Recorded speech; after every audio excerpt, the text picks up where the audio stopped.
Coming up next on the Wet Fly Swing podcast.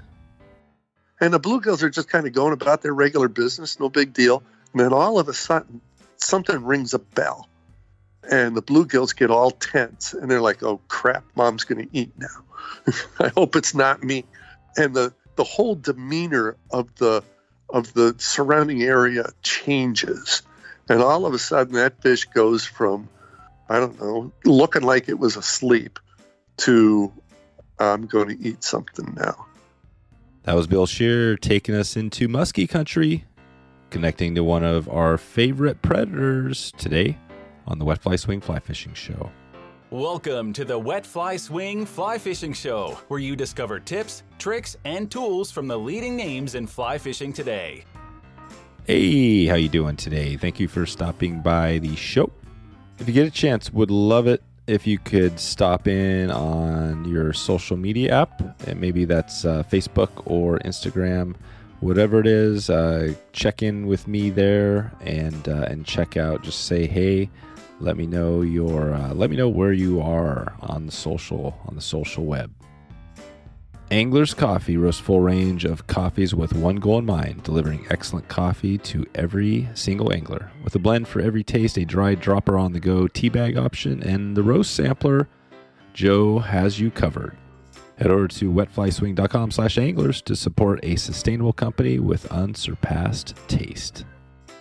We are also supported by Jackson Hole Fly Company, a new kind of online fly shop. They design and manufacture their own high-quality fly rods, reels, gear, and over 1,000 fly patterns. Right now, you can get 25% off your first order. You can go to jhflyco.com/swing to get started right now. That's jhflyco.com/swing to get 25% off. Check it out right now. Really easy. Flies. You always need some flies, right? Let's do it. Grab some flies before we get started here. How's it going, Bill? Pretty good, Dave. Enjoying the winter weather still. That's right. We were just joking offline. I was highlighting the Tim Landwehr episode where he mentioned you got to embrace the suck. So describe the suck for you this year quickly. What's the weather been like? It's just been awful. I mean, like I said, we had 39 days straight of sub-zero temperatures at one point. I'm looking out my back window. I've got 2 feet of snow on the ground and 6-foot snowbanks still around my buildings. It's just, I wish it would end. Yeah, that's right. And you guys are in a pretty amazing part of the country up in Wisconsin, which, you obviously get plenty of snow. But we're going to dig into kind of Wisconsin today and maybe a little on Musky and a little of the fly shop. You've got a cool, really great fly shop going there. Before we get into all that, take us back quickly to fly fishing. How did you first get into fly fishing? Then we'll dig into the shop and everything. Well, I was born into fly fishing. I didn't have much choice. My father and my grandfather both fly fished. I was tying flies by the time I was 6 years old. So for me, it just kind of came naturally. Yes, I strayed off the path a little bit when I was in high school, but then when I got back in college and got around other parts of the world that had more opportunities for trout fishing, I got more into trout fishing during that time period. I lived on a large lake in Vilas County in northern Wisconsin. So warm water fishing was primarily our forte, but it was still with flies. Yeah. So it's always been flies for you. You haven't strayed off of that track too much. Yeah, I did a little bit. I mean, I haven't owned a spinning rod since like 1970. Yeah. So that's right. That's a pretty good. What is that? Yeah. I always think back now. You think back to the 70s. It's like, wow, that was a while ago, wasn't it? Yeah. I was in high school then. Exactly. We were talking about we had this episode on Umpqua feather merchants recently, and Russ Miller described back in the late 60s the Umpqua story and what they were doing back then, right? They were traveling around the country selling flies and stuff. It was really interesting. I mean, the times were different back then, but I mean, when you look at your fly shop, which we're going to dig into here a little bit, I mean, how does that look for you? I'm not sure how many years you've been doing the shop, but have things evolved a lot over the years? We started the shop 30 years ago. So it's been good to me. This is an interesting business. It's a very small community compared to other businesses. Walmart does more business in a day than what the fly industry as a whole does in a year. Oh, no way. That's a pretty true fact right there, stat? That's a pretty true fact, yeah. Wow. That's crazy. So it's you don't expect to get 1,000 people through the door in a year. But the people that come in are genuinely interested. They're looking for information. They're looking for knowledge. Some of them want the latest and greatest, newest and coolest stuff. Most of them just want stuff that works right. And the industry does a pretty good job of weeding out the stuff that's just foo-foo and really gives us a better idea of what works.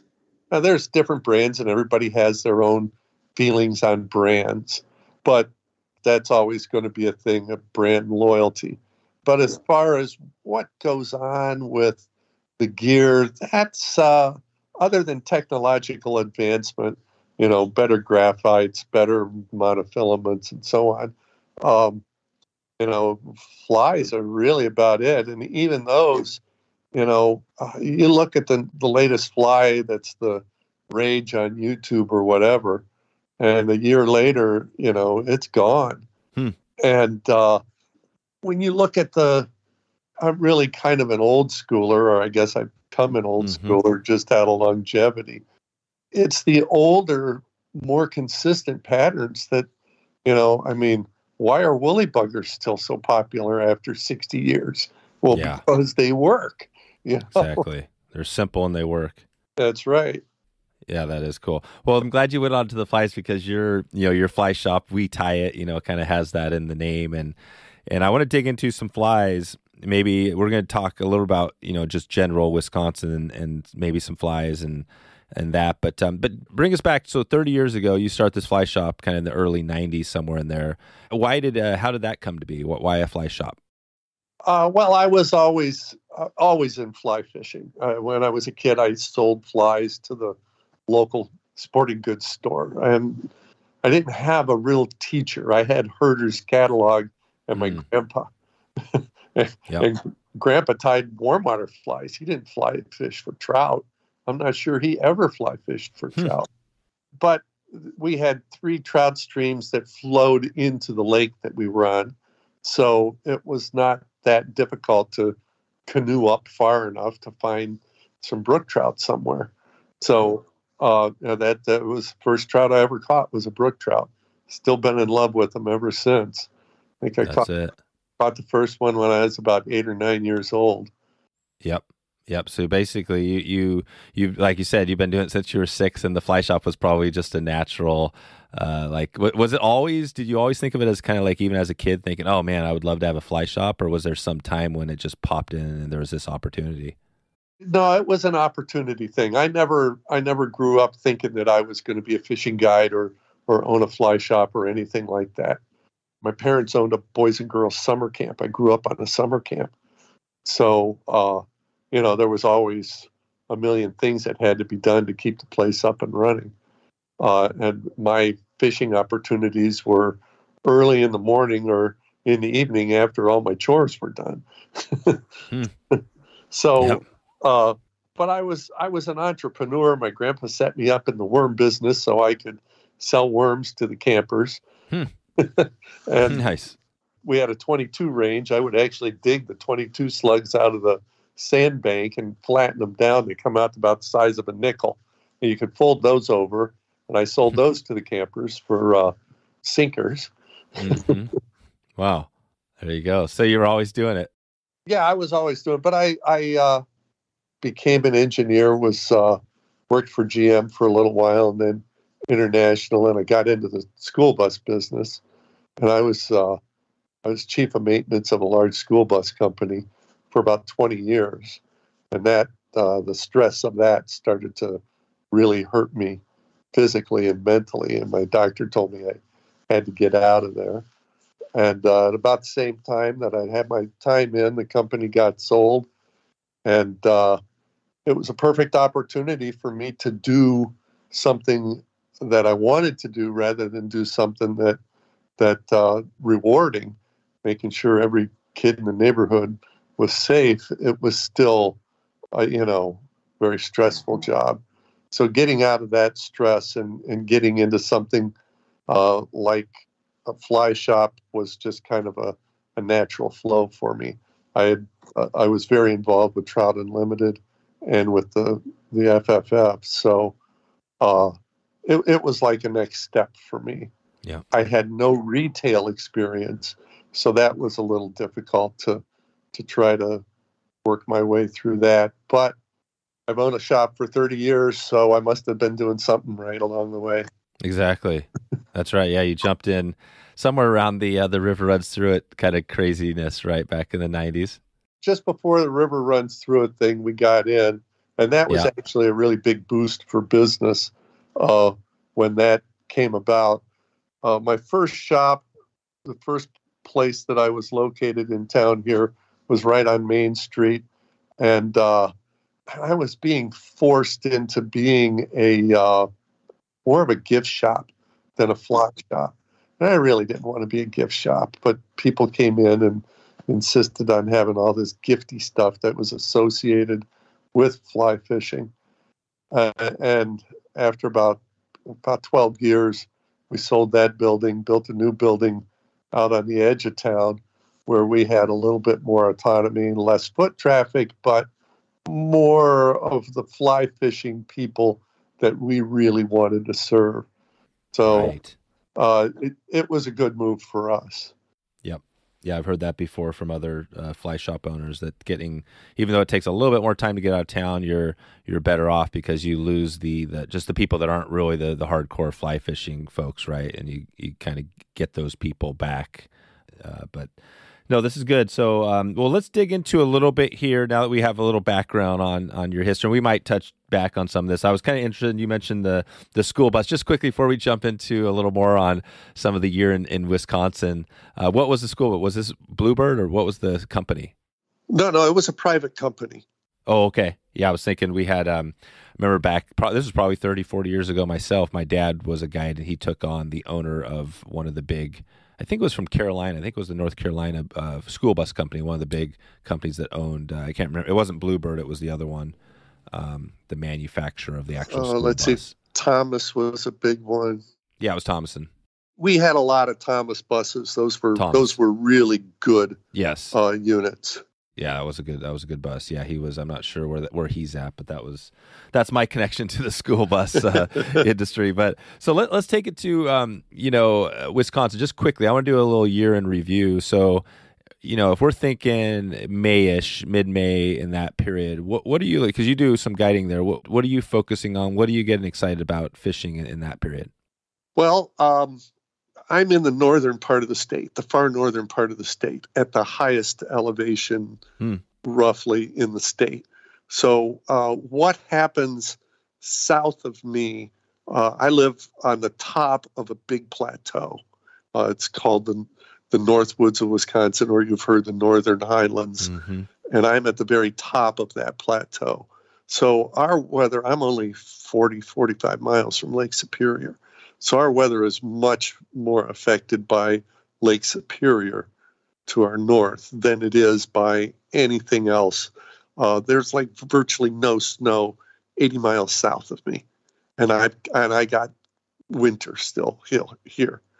And that's just something that we deal with here. But it's all good. I mean, this happens to be a really bad winter. Last year we had 70 degrees at this time. Oh, wow. So, this is just, we're pretty sure the North Pole kind of slipped south and is sitting right over us right now. Yeah. But our fishing really starts about the middle of May. Okay. That's when bugs start hatching. The water is warmed up enough. The spring runoff has come down, and everything is starting to look pretty good. So prior to that, the fishing season usually starts the first week of May. This year, it's the latest that it can start. It's just a calendar thing. It always starts The first Saturday in May is when fishing season starts. Now, I'm in technically what they call northeastern Wisconsin, but I'm about as far west as you can go in northeastern Wisconsin. Okay. So Tim is also in northeastern Wisconsin, but he's about as far east as you can go in northeastern Wisconsin. There you go. So we're like 3 hours apart from each other, 3.5 hours. And he's farther south than I am, at much lower elevation. Yeah. As an example, I'm about 3.5 or 4 hours from Green Bay. Green Bay is more than 1,000 feet lower in elevation than I am. Holy cow. Now, if you're in the Rocky Mountains or in the Appalachians, 1,000 feet doesn't sound like a big deal. But when you're in Wisconsin, it's a big deal. I'm 1,000 feet above Lake Superior and about 1,100 feet above Lake Michigan. Right. So you guys are fishing. So when you come into mid-May, you're kind of, what species are you thinking, are you starting out with there? Everything. Yep. Every warm water species you can think of and all the cold water fishing. Like I said, the bugs start hatching then. So the fish, the trout are starting to look up. The fishing suddenly gets to be a lot better.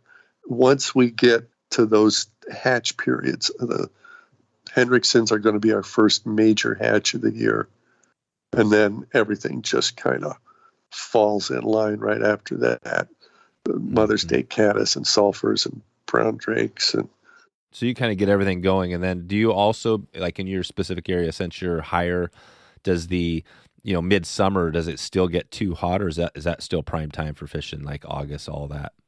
August tends to slow down a little bit, and it's kind of a seasonal thing. It's not only are the days getting a little shorter, but we've had the heat for, a couple of months. And when I say heat, I'm talking, it gets up into the 80s during the day and down into the 50s at night. Right. So pretty nice, actually. Pretty good summers there. Well, that's why everybody comes here in August and wants it to fish like it's May. Right. And the bugs are as bad as you think, right? Right. Yeah. The bugs are all gone by that time. The mosquitoes, there's not many mosquitoes or black flies or any of that stuff around. Temperatures are nice compared to the rest of the world, but our plants are starting to die off. Our aquatic plants, they've gone through their seasonal life cycle. So by the time you get to August, the end of August, things are slowing down quite a bit. And we haven't had a frost or colder temperatures. The days aren't that short yet. After Memorial or after Labor Day, that'll happen. Our musky season up here doesn't start until Memorial Day weekend. So unlike farther south in the state where it starts in early May, ours doesn't start until early June. Till early June. Yeah, there you go. Okay, and then just to wrap this up, I know we're kind of going through this quickly, but then at the end of the year, when do you kind of start, when does it kind of pick up back cold and you wrap things up on the fishing side? Usually somewhere around the middle of November, it starts to ice up too much, and then we're done. Okay, mid-November. So you got that. So pretty much you punch it in between May and November, and then the winter time, are you just kicking back tying flies? And is that what's your winter look like? Yeah, that's mostly what I do in the wintertime. I do, for the last couple of years, I've done Zoom classes for fly tying, and that's been really kept me busy all winter. Much more so than doing the in-person classes in the shop. It becomes technically more difficult. I got to make fly tying kits that I got to send out to everybody who's in the classes. I've got to write a lesson plan and do all that stuff. So, oh yeah. So you do that. So somebody comes in right now, if you had stuff going, they would actually get a kit in the mail and a lesson plan, then you would take them through on Zoom? Yes, that's correct. That's amazing. Yeah, I've heard that too. We haven't talked a lot about the Zoom classes, but I know, we did an episode a while back on fly tying, and our guest was mentioning that, yeah, he can actually teach better behind the camera than he can in person because, you know what I mean? You can zoom in on it. He can show different angles, stuff like that, right? Do you find it's actually easier teaching than in person? No, I don't. I don't like it as much because I can't see their progress. I can't see the student's progress. And if they're hung up on something, I can get up and walk over to them and say, hey, here, let me guide your hands and show you how to do that. So some of it isn't as easy. It's from my perspective, if all I was doing was sitting there and tying and showing you how to do it, sure, it's easy. And I put the camera between me and the fly. You do. So you're getting and I was just going to say the guy that was on recently was Tim Flagler, who mentioned it, and he's kind of unique, right? He did mention it's easier for him, but he is kind of a unique tire. But he does that too, right? He has the fly. So essentially the camera's between so you're getting that view of your view, right, of what it looks like. Exactly. And I think that's important because then you can see from the tire's point of view, because that's what you're looking at. When, even if you go to a show and you're standing there looking at somebody, it's more difficult for you to see what their hands are doing if you're looking at it from the opposite side. Think of how many times you've walked around behind a tire asking me, can I look over your shoulder? Oh, right. Yep. Yeah, you're right. So from that aspect, if all I had to do was sit on the camera and tie the flies from that aspect, that's the easy part. Explaining exactly how I want the thread to push the material around, how much thread pressure to use, how to pull straight down on the thread or toward you or whatever. That becomes much more difficult because cameras are still two-dimensional. Mm-hmm. So things tend to kind of flatten out, and it's hard to sometimes understand. And without feedback of me seeing what the student is doing, sometimes it's a slower process. Yeah, that makes sense. And I hadn't thought about that. Yeah, but from the student perspective, yeah, you're not seeing everything they're doing, so you just kind of have to hope that they're going to ask questions, right, if something's not clear. And are you getting students? I mean, I guess the one nice thing about Zoom is people can come from all around the country. Do you find you're getting folks mostly local, or is this kind of folks all around the country? I would say it's regional. Regional, right? Yeah. Now, when I did I did 3 segments. 1 for classes was cold water flies. 1 was warm water flies. Then I had 1 for steelhead flies and 1 for saltwater flies. So I got more regional coverage from other people outside of the Midwest because they wanted to learn more about those other types of flies. My musky one is always the big one. Musky flies, that's always got Musky's people always good. Yeah, all over the country. When's the last time you were out and about, maybe around the city, maybe in a new place, and saw a little body of water? Maybe there's even a fish rising on the surface there, and since you were on your way to some family event, you didn't have your fly rod with you. Well, Reyr Gear has you covered now because you have no excuses. You've got a rod that can pack up small enough to fit in your pocket, travels well, and is totally protected. It fits in just about any bag and has the reel and line all connected, and you can literally telescope this out like a lightsaber. And you might be thinking this is definitely some type of a gimmick, but no, I can tell you this is definitely a good, solid quality rod. It has no guides. The fly rod looks very much like a fly rod, but it has no guides. That's part of the way it packs up. So if you want to check this thing out, you can head over to Reyr Gear right now and take a look at this bad boy.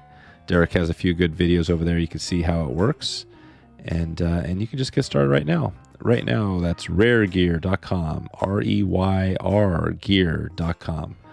And you can check out probably the most unique rod you've seen all year, maybe in your lifetime.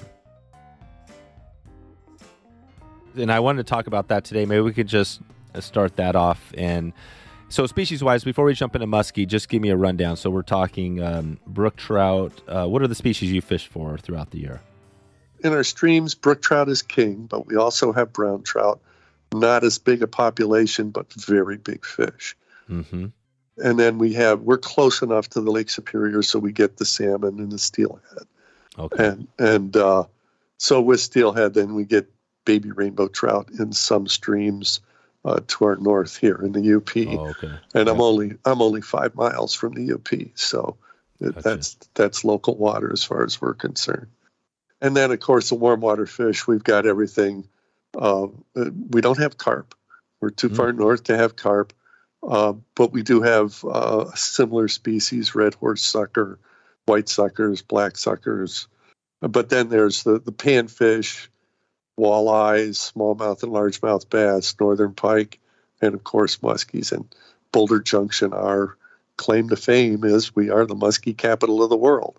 That's it. That's our registered trademark. So that's it. That's amazing. All right, this is perfect. So, well, I do want to talk about flies. I would love to kind of get a, your top 10 list of, maybe a fly for each of those species. But I want to jump into, before we get there, I want to jump into musky really quick so we don't miss that, and just start us off, on the musky end. Time wise, I guess, are we kind of, what is that? If I was going to come out there and I say, hey, we want to do a trip, I want to do a trip with you, when would be the best time to head out? Well, I tell people the season opens the first week of June. So that first 10 days or so of June is always really good, just because fish haven't been picked on since, last November. So, that makes sense. So that's a really good time period. And the other, and probably the best time period, is from that middle of September to about the third week of October. That's trophy time. That's when the big fish really start to move. But musky fishing is good all season long up here. The water temps, for the most part, don't get too warm. Our rivers are relatively shallow. So, with a few exceptions, a deep hole up here might be 8 or 10 feet deep. So, as far as the river fishing goes, the lakes, there's thousands of lakes. In the township of Boulder Junction is like 5.5 square miles. There's 200 lakes. Oh, wow. And 198 of them have muskies in them. Oh, my gosh. So, holy cow. If I go 5 minutes in any direction, I can catch muskies. No kidding. I'm looking out my back window at a lake that in another 3 weeks is going to be full of spawning muskies. Wow. So they're in the musky, and I don't know exactly on kind of their life history, but I guess that's part of it, right? They're migrating. Are they migrating back and forth between kind of the lakes and rivers, and you're hitting them on both ends? Yes. Yeah. Now there are some of the larger rivers have sustainable populations that are seasonably migratory. They go to the deep holes in the winter and they stay in the deeper holes, and then for spawning in the spring, they move up to the rapids and riffles, spawn there, and then kind of, depending on water levels, like last year we had a really dry year, real low water levels. So it pushed the muskies farther downstream, more into their overwintering areas than they're comfortable with. They prefer to move out into the shallower water. I've said for years up here that a muskie in a river can live in 2 to 4 feet of water until it gets too cold for them. Oh, right. There you go. So it's, again, water temperature, and then they're moving around. And so it sounds like, yeah, pretty much you can, anywhere up in your neck of the woods, muskie's going to be hot. Is it, does it seem like a lot, the majority of people are focusing on muskie, or is there a good mix of trout and muskie and everything else? There's a pretty good mix. Of course, being in the musky capital of the world, you get a whole lot of interest in muskies here. That just goes with the territory. But there's some really good trout water. There's some awesome smallmouth water in our rivers around here. Our lakes are very prolific as far as multiple species go. I would say the only species that's really having a difficult time right now is the walleyes. Those fish are declining, and that's partially due to the water temperature changes, that global warming, climate change, whatever you want to call it. It's limiting the walleye reproduction, but the bass reproduction is through the roof. You know, Right. I mean, if we don't catch a 4 to 6 pound smallmouth every time we go out for smallmouths, we feel cheated. No kidding. Yeah, and there's lots of them around here. I mean, the biggest we've landed is 8.5 pounds out of a river.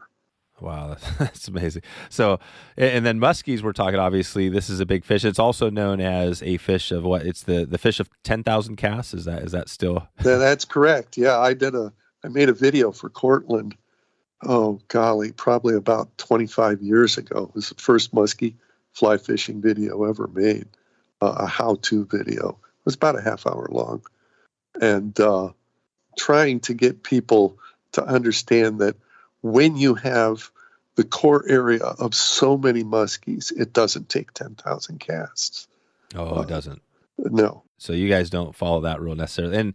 And so what is it like? So let's take us there to the water. Let's just take that June period. So early June or whenever the conditions are right. Are we heading out to maybe a few different lakes or waterways, or how does that look as far as, how would somebody find their first muskie if they're heading out there? The populations of muskies are going to be stronger in the lakes than they are in the rivers. So you would probably want to fish a lake first. But there's a lot of use on the lakes here. Any musky lake that you go to is going to have a half a dozen other boats on it doing the same thing. So you may want to pick a waterway that's a connecting river between several lakes or something like that, because early in the season, those fish are still going to be really shallow water oriented. You know, after they're done in the bedroom, they need a cigarette and something to eat. Right. So, yeah. So they're hanging around in the bedroom and picking off all the bluegills that came in right after them to spawn.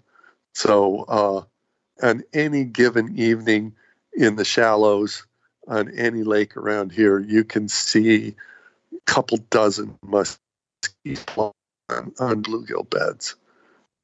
So stalking the flats quietly and sight fishing to them early in the season is a big deal. I mean, that's a lot of fun. Now, it's kind of like tarpon fishing. You know, you're only going to get so many shots. It's not like blind casting where you're casting all day long to get a few shots. You're actually trying to pick your shot.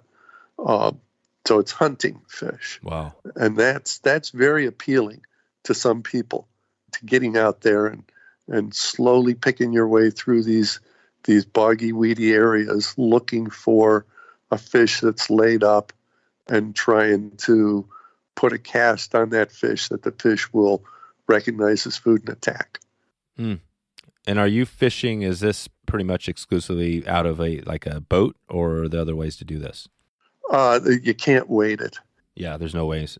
It's too soft a bottom. Yeah, too soft, right? So you got a boat. And what is the preferable, are you seeing people in all sorts of canoes, boat, you name it, out there fishing for them? Yeah, there's you name it stuff out there. I've brought my flats boat back from Florida. I actually use my flat skiff. So I've got a pulling platform on the back and a 20-foot pole, and I can push this around. If it's too soft, I won't use the pole. I'll use a trolling motor. Oh, gotcha. And is this sight fishing for muskie, are you seeing a lot of people doing? Is this kind of the preferable way to do it, or just the most exciting? It's the most exciting. It's not the preferable way to do it. Yeah. Most people don't do it. Now, and the gear guys, of course, they're throwing 2x4s with hooks. So they're doing something completely different. But if you're fishing, if you're stalking the shallows and you're looking for those, 35 to 45 inch fish, which to me are the most exciting because those fish are still really well animated. Everybody wants to get a 48 to 55 inch fish because that's the holy grail. 50 inches is the holy grail. Oh, it is. Yep. But those fish really don't fight near as much as those fish right around that 40-inch size range do. Those fish are just much more exciting. They jump, they run, they do all kinds of fun stuff. And those big fish they're kind of like a heavyweight boxer. they got a dozen good punches in them, and then they run around the boat for a half hour. Right, exactly. There you go. So, okay, so you're out there on, I mean, basically kind of, yeah, like on the skiff, and you're tracking, you said the bluegill, right? Is that the species mainly that you kind of know where they are, and then you're finding the musky? Or how are you finding these musky? Well, that's generally it, is that the bluegills are going to be on their bedding areas, and the muskies will be kind of hanging out on the fringes of those. You know, it's always funny or amazing, I guess, not funny. You get into a bluegill bed and you just sit there for a while. You let everything kind of settle down. And pretty soon you see these bluegills all swimming around, and there's a 45-inch muskie laying there. Oh, wow. And it's right in the middle of the beds. And the bluegills are just kind of like sitting there, like he's just... Yeah. And the bluegills are just kind of going about their regular business, no big deal. And then all of a sudden, something rings a bell. And the bluegills get all tense. And they're like, oh, crap, Mom's going to eat now. I hope it's not me. And wow. And the whole demeanor of the surrounding area changes. And all of a sudden, that fish goes from, I don't know, looking like it was asleep to, I'm going to eat something now. Dang. And it's going to die. And you'll see the fish kind of slowly turn, and it'll pick out its prey. And you see its body kind of curl up just a little bit, and the fins get real tense. And the next thing you see is a little puff of mud, and it's gone. Oh, wow. And it ate whatever it was after. And are you sitting there just and you're just watching this whole thing because you're waiting for that one fish, to make a cast to it? Yeah. And what I found is if I can see them early enough, and if I'm up on the platform, I can. I'm 6.5 foot tall. I get up on my polling platform. My eyes are 10 feet above the water. So if I see the fish early enough and we can get a bead on him, I don't cast to his face. I cast behind them, because if we cast to their face, these fish get chased all their lives. Yeah. They're not dummies, and they know that their food doesn't fall out of the air and into their face. So if we cast behind the fish, we can get that reaction that I was talking about.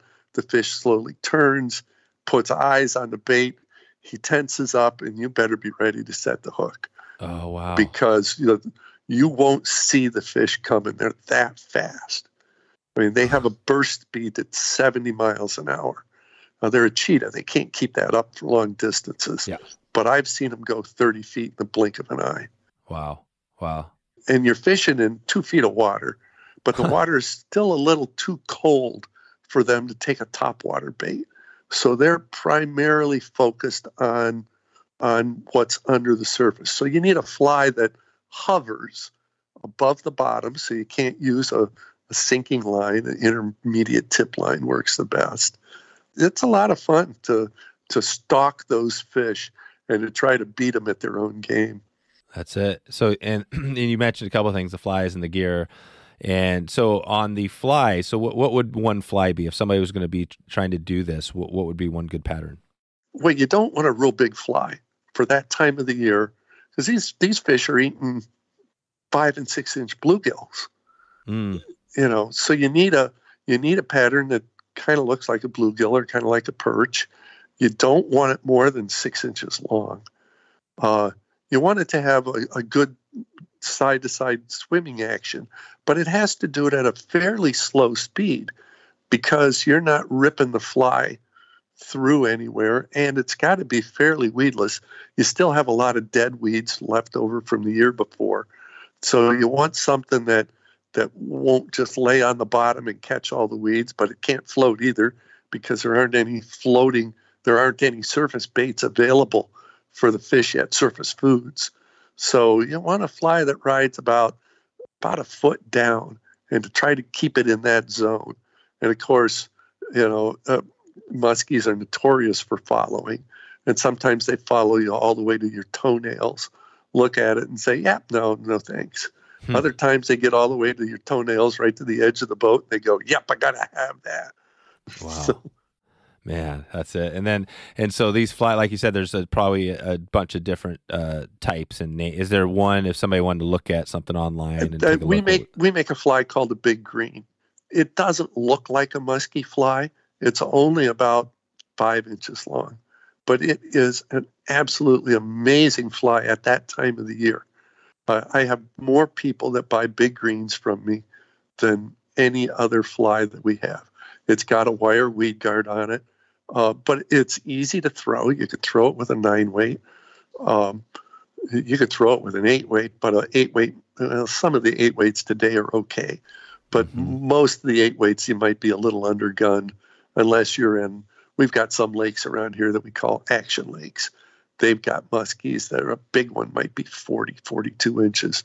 Most of them are going to be 30 to 35 inches long. Yeah. An 8-weight would be perfect for those fish. Okay, so we got the 8-weight, 8 or 9-weight. 8-weight's good, and then the line you said intermediate. What type of line are you using? If you wanted to go buy that line, what would that be? I would go out and I'd get the Cortland Ghost Tip line. It's a 15-foot clear intermediate tip, and in those shallow water situations where you're fishing in 3 feet of water or less, it's perfect. But it's a springtime line. It's not a line that you're going to use for the rest of the year. Okay, so you're not going to use it in September, like you're saying, the other hot time. What would you be using then? I'd go to the compact intermediate. I think that's probably the best intermediate line available today. It's a full intermediate line. Shoots like a gun. It's really a great casting line. And what I do with those intermediate lines for later in the year is I carry with me a series of 1 foot, 2 foot, and 3 foot mini heads of lead core. And I loop those on the end of the line, and then I put my leader on. And that will instantly, a 2-foot piece will instantly take me a foot deeper in the water column. Gotcha. So I can adjust my depth range if the full intermediate line isn't getting quite as deep as I want it to get. All I got to do is just put on one of those mini heads, and I'm there. I don't have to worry about it. That's it. So you got one line. One line does it all. Yeah, it makes my system much more versatile. Now, if I was fishing in a lake and I'm fishing in October and the muskies are all running at about 10 feet deep, I'm going to use a 25 or 30 foot sink tip line, a type 6, because I got to get down there. But if I'm fishing a river, I can probably get away with that 2 foot or 3 foot mini head stuck on the end of my intermediate line. So, it's going to be relative to the water depths that you're dealing with. But that intermediate with those mini lead core heads really makes sense to me. LakeLady Rods builds a beautiful, distinct custom rod, and we just recently finished up an amazing giveaway. And you can follow that if you head over to just search LakeLady on the website, and you can check out the blog post for that. Chris detailed all of the hows and whats and whys about his rod and what makes it so special. LakeLady only uses high-quality, top-of-the-line components and rod blanks. And I can definitely attest to this with my custom rod. I've got a little 4-weight that casts like a dream. The thing's super light, fits me like a glove. Chris did a really good job at with his little process of understanding the person, the size, everything, and then putting together a really clean, super awesome rod. LakeLady also restores and builds bamboo rods from scratch. All sorts of good stuff going on. Chris definitely has the rod building passion. You can check out LakeLady right now, wetflyswing.com/LakeLady. That's LakeLady. Check it out right now. See what Chris has going and see if he can hook you up with a beautiful custom rod. And we're back to, say, June, and like you're saying, we're in the shallows casting right behind. So you got a fish, you're sitting there. When are you casting? When do you make that cast right behind its head? How do you know when to actually make the cast? And then once you make it, are you sitting there, and then what do you do with your fly? Okay, so I'm casting behind the fish's tail. Oh, behind his tail. Wow, you're way back there, yeah. Yeah, I'm way back. Yeah, I don't want to show him I don't want to show him the fly. I don't want to bring the fly right past his face. I want to bring the fly about 5 or 6 feet out ahead of him and give him a chance to react to it. If that doesn't work, then we'll try a cast a little bit closer to the fish. And it could be that the fish already knows we're there. And he's like, yeah, I'm not eating anything you're going to throw at me. You know, I didn't just jump off the potato wagon. So, and in that case, you know, after we try 3 or 4 slightly getting closer to him, then I'll say, go ahead, put it right across its nose. Let's see what happens. Gotcha. You know, and it could be that fish is just sitting there warming up in the sun and digesting, and it's not going to eat anything, even if it was a bluegill that swam past its nose. Yeah. That's awesome. So basically, you're trying to get it going. Then once it starts, are there all sorts of different follows and takes, or once it starts moving towards your thing? Take us there. How are you stripping in on that? Well, I'm trying to animate the fly enough to get the fish's attention. Once I got the fish's attention, once he sees it, once he decides, I see that fish start to tense up, I know he's going to attack. Then we try to speed it up just a little. You don't want to rip it. You just want to make it go a little faster. It's like all of a sudden the bluegill knows he's going to get eaten, you know, and that's just seconds before the attack happens. But those are the types of things that we try to set up for. Once I see that fish starting to track the fly and turning his body, then it's make it go a little faster, pause it for a little bit longer, make it look kind of like, oh, geez, I really need to get out of here, but I'm not feeling real good. You know, give the fish an excuse to attack. Yep. There you go. And of course, all of this stuff is happening in seconds. So you don't get a whole lot of time to think about it. It's one of those things that you just try to do as instinctively as you can and try to make it look vulnerable. Yep. And are you doing that all the way to right up to the boat when you do the figure 8? Yes, all the way to the boat. And I'd say probably about 25 to 35% of our fish will convert in those situations to an eat on the figure 8. Most of the eats are going to happen out away from the boat because we're in real shallow water. If we were in 6 to 8 feet of water, then you can probably convert closer to 50% of the fish on an eat, on the figure 8. On the figure 8. Wow, that's amazing. So basically these fish that are coming in, if they get to the boat or close to the boat, they're like half of them almost are wanting to take it or will take it. Yeah. If they're charging hard and they're wanting to eat, they'll eat it at the boat if you can manipulate the fly properly. You know, I do what I call a plunge 8.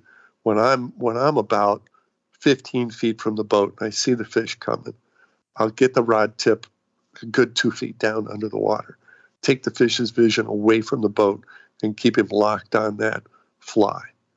And then as I strip the fly to within about 1.5 feet of the rod tip, and I'll plunge the rod tip down as I make the first turn, and then I'll come up with it. And if I can move that fish up in the water column, as I come around to the second part of the 8, I'll plunge down again. And I move the fish down. I know he's locked on then. And then I'll move him up higher as I come back around for the second or the third part of the 8. And usually when I make that next turn around, I'll try to time it so that I can bring it right past the fish's nose. And most of the time they'll eat it. Wow. And that's right within, like you said, 18 inches. The fly's within 18 inches of the tip top? Yeah. Wow. Yeah. And you've got to have the fly that close so that you can guide the fly properly with the rod tip. If you've got 3 or 4 feet of line out behind the rod tip, you can't steer that fly. Oh, right. So you're totally steering it and you're right on it and he's right on it, up and down, and then... And when that fish eats the fly, don't set the hook. Yeah. You got to let him swim away. I open my hand, I let the fish swim about 4 or 5 feet away, and then I just cross their eyes with a hook set. I want to make them feel it all the way down to the end of their fins. Oh wow! So take us here again. So right when he first takes it, don't set. But when do you set that?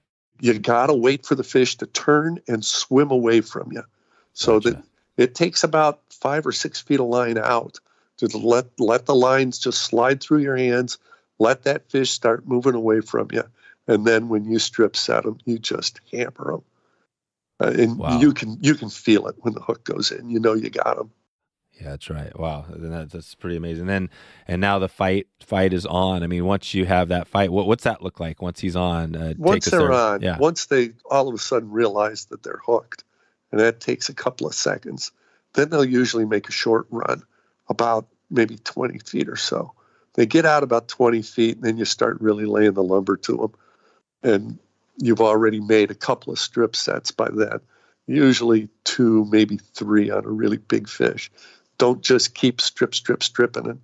You know, in this situation, you don't keep setting because you can yank the fly right out of their mouth. You'll just tear it right out. And usually they'll turn and they'll come back towards the boat a little bit. And if it's a larger fish, if it's in that 40-inch range, they're going to start shaking their head and trying to throw the fly. And that's when you got to really keep the pressure on, put a big bend in the rod, and keep stripping, because then they're so fast that they can create slack so quickly. By shaking their head, they'll create slack. So you've got to keep enough pressure on them so that they can't create any slack. Slack is evil. Slack will. That's it. That's it. They're gone. They'll throw that hook so fast it's not even funny. And then eventually you get them up to the boat. And what's the land like when you're on the boat? Is that a pretty straightforward process? Yeah, I mean, you try to get the fish's head up. If you get the fish's head up, I've got a Beckman net that's 4 feet deep. You know, if I can get the fish inside the rim of the net, fish don't have a reverse. The muskies have no reverse. They can only go forward. So if they get inside the net, they're in. That's it. I don't like these nets that are 3 or 4 feet in diameter because it's too easy for the fish to turn. But a net that's 2.5 feet in diameter, but it's got a really deep bag, the fish swims in and he doesn't have enough room to turn to get out. So then I can get the edge of the net up, and we can just take care of the fish from there. Let them splash a little bit in the net and settle down. Then we can get them released in the net. Yep. And they got that huge mouth. How is that? That must be pretty amazing landing that fish and taking a look at it, especially. I mean, are the big ones, the small ones, are they all a similar fight? Or well, you're saying that the smaller, little ones have a little bit better fight? Is that kind of how it works? Well, they have more jumping ability. Okay. So they tend to be a little more animated in the fight. The big ones are just power. You know, it's like hooking a Winnebago. I mean, they just have power, power like you can't believe. And pike and muskies all are born with as many teeth as they're ever going to have in their mouths. And as they get larger and older, the teeth get longer and farther apart. Oh, wow. So the opportunity for a fish to cut you off, the small ones will cut off your line, which is why we use wire, or they'll tear up the flies a lot more than the big ones will. The biggest one we ever landed was close to 40 pounds. And 40 pounds. That fish was never hooked. I almost always use my own special wire weed guards on my hooks. And the fish hit the fly so hard, it started to blow it out its gill plates. And the apiculum, the part where the gills are attached underneath the throat, the fly slipped around that, and the weed guard kept it in place. The fish was never hooked. Oh, wow. We fought the fish for 40 minutes, landed it, and it never had the hook in it. But when I opened that fish's mouth and I looked down his throat and I saw where the fly was, I couldn't believe it. But it was so far down there. I got a 9-inch long pair of pliers, and they weren't even close. And you know, just inhale it. I looked at that and I said, "Oh man, I'm going to get hurt here." So I pulled out one of those fishing gloves that's supposed to be bulletproof, but it isn't. Yeah. And I pulled my sleeve down over my jacket down over the top of the glove, and I said, well, here goes. I'm going to dive in and get it. And the fish actually let me do it. I couldn't believe it. Dang. So I had one fish a couple of years ago bit right through the bottom of the net. It just put its head down in the bottom of the net and just kept biting and biting on the net till it went right through the net. It was still hooked up. We managed to land it anyway. But I mean, that was an angry fish. That was a big fish too. That was 32 pounds. So 40 pounds, how many inches is 40 pounds? Well, that fish was a river fish, and the river fish don't tend to get as long as a lake fish do. Oh, yeah. It was only about 49 inches, but it had the girth. Oh, my God, that was a big fish. Yeah. Well, there you go. So these are pretty badass fish and sharp teeth. It's like, oh, yeah. They're exciting. And, of course, like I said, the big ones are just power. The amazing amount of power that those fish have. They're just all muscle. And the river fish, I think, are stronger than the lake fish are. Lake fish are lazy because they can get it anytime they want it.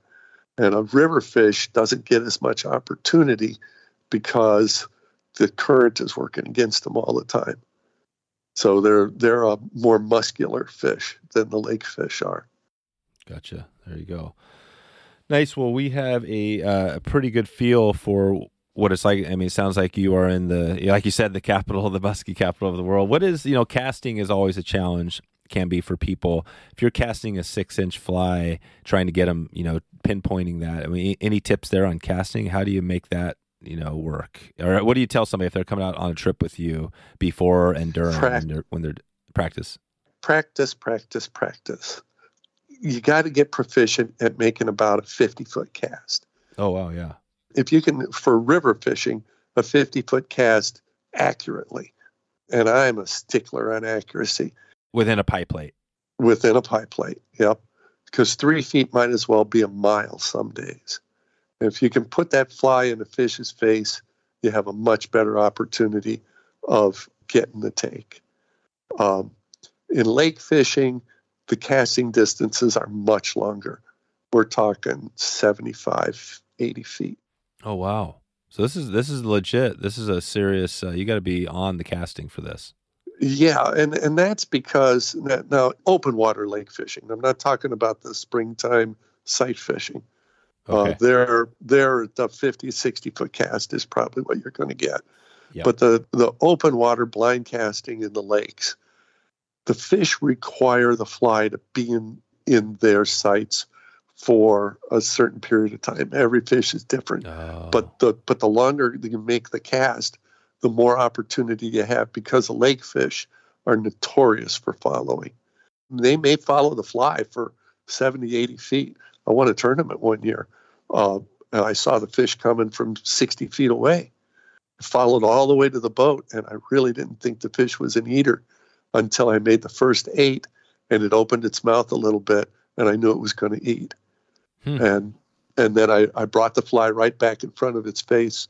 The fish ate it without hesitation. That was 47-inch fish. It was a decent fish. There you go. So, and on the lake, even when you're fishing with the sink tip line, like the Type 6, you're still seeing those fish when you're fishing out there? Oh, yeah. On the lake fishing, I would bet you 80% of the fish are going to eat within 15 feet of the boat. Wow. How does somebody know, again, if they're heading out there, maybe they're listening right now, they're nearby, where to go? Like, it sounds like there's lakes everywhere, ponds, whatever. You know what I mean? Like, is there an easy way to, is there probably some that have more pressure than others, things like that? Well, all the best lakes have more pressure, of course. And there's hundreds of boat landings around here, public boat landings. So that's not an issue as far as getting on most of the water. Some lakes are backcountry lakes. They don't have a boat landing. You need a canoe or a small skiff or something, a raft, that you can get in on that water. The lake might only be, 75 acres, 60 acres, and it might only have 12.5 muskies in it. But if those muskies don't get picked on very much during the year, that might be a better opportunity. There's a lot of lakes, hundreds of lakes. I mean, we've got thousands of lakes right within a half hour, there's probably 5,000 lakes. Wow. So, it's not a problem finding a lake to fish. It may be a problem finding a lake to fish that aren't 8 or 10 other boats on. Gotcha. And that's where those smaller backcountry lakes where you're only going to get a few opportunities at might be a better choice. And then, fish that lake, make 2 or 3 passes around it. If nothing happens, have a plan, go to Lake B and then Lake C and so on. Gotcha. Just you got to cover the ground. And when you go to those backcountry lakes, are you dropping in a similar boat, or some of these things you drop in kind of boat you're carrying in, that sort of thing? Yeah, a lot of times I fish out of pontoon rafts a lot. I build and sell pontoon rafts. So I'm Northwoods Inflatables. Oh, yeah. Yeah. These are the big, I saw one of them, the big gray. Are these large and small pontoon boats? Yeah, I make them as small as 10 foot for 2 people, and I make them as large as 14 foot for 3 people. Gotcha. So you're fishing, and on those, to some of these backcountry lakes, I mean, at 10 foot, are you actually like packing that in, or are you still getting it close to the lake? Well, packing it in may be, 100 yards down the trail. Okay. Yeah, so it's still relatively close. Yeah. There's a few places where I've got wheels that I've got set up, a removable wheel system, and we'll just strap the raft on the wheels and take it down the logging trail half a mile or so to get into this lake or that lake.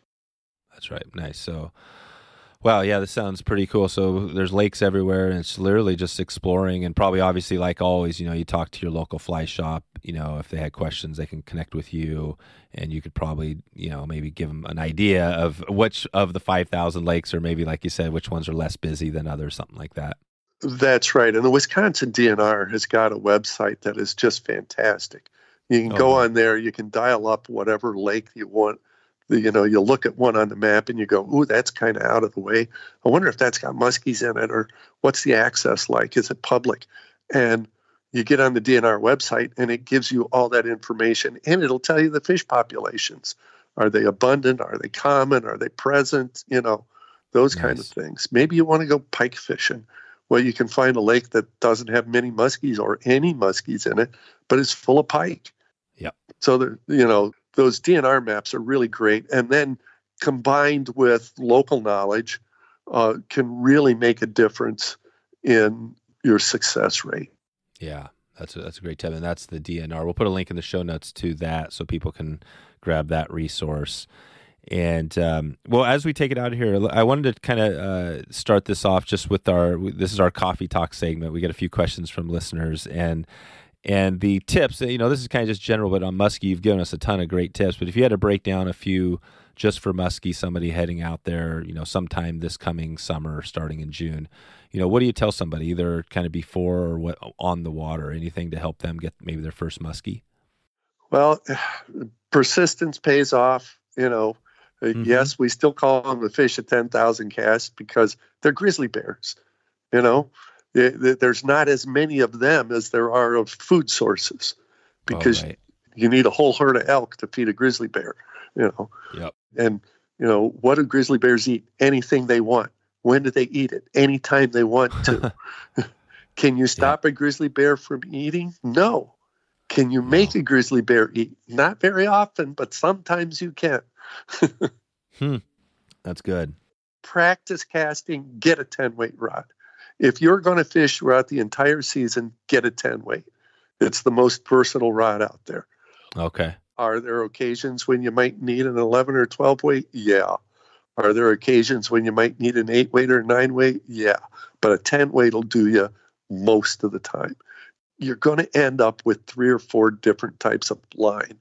Just deal with that. That's something that you're going to end up with. But if you start out with a full intermediate and then add those little sink tips, you'll be more versatile than starting out with a species-specific line.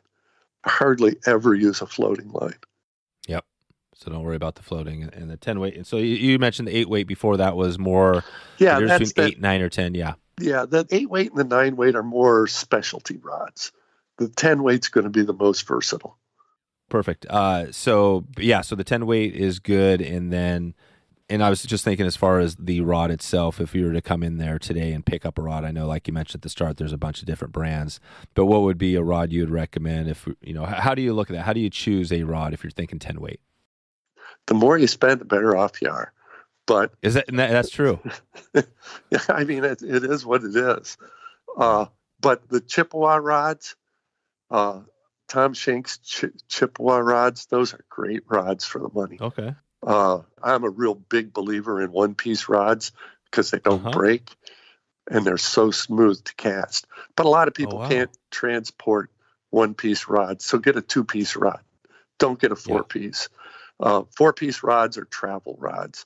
I know the industry is kind of stuck on four pieces, but there's more and more rods that are being made in two-piece these days because the durability is much greater and the smoothness of the cast.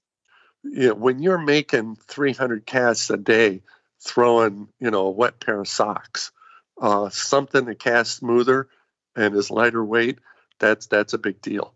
Yeah, that's awesome.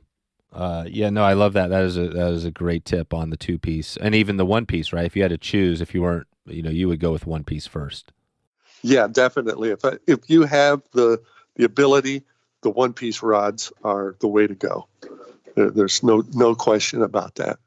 Those are perfect. Okay, so good. This is, I think this gives us a quick, a good summary of what we're looking at. If they want to dig in deeper, we'll send them out to your place. And I just want to highlight really quickly our little conservation minute. And we talked before about Trout Unlimited. Give us a quick little minute summary of your connection to Trout Unlimited and maybe some of the work they're doing out there. Well, TU works all across the country. They're of course, cold water habitat conservation organization. But when they're repairing those cold water habitats, that water's still flowing downhill. And trout streams have a finite length before the water gets too warm and it starts to transition over into warm waters also. So they're protecting more than just cold water. And that's a really big thing for all of our streams to be able to tap into those types of water situations where our fish up here are really migratory. So what might be good trout water in the springtime might be good smallmouth water in the summer or pike and musky water. So Trout Unlimited gives us the opportunity to improve our water quality for more than just trout streams. Yeah, that's it. Awesome. And we definitely support TU for sure. And we'll put a link in the show notes to that. And I just had one random one, Bill, before we get out here. You mentioned you're there earlier, 6'6", you're a tall person. What was your, did you have a sport? Were you basketball or what was your back in the day? Yeah, I played basketball at University of Wisconsin. Oh, you did? Yeah. That's right. The Badgers. Yep. Right on. That's pretty good. So you were a shooting guard or? Well, no, back in those days, I would be what you would call a power forward today. Oh, right. Yeah, you were power forward.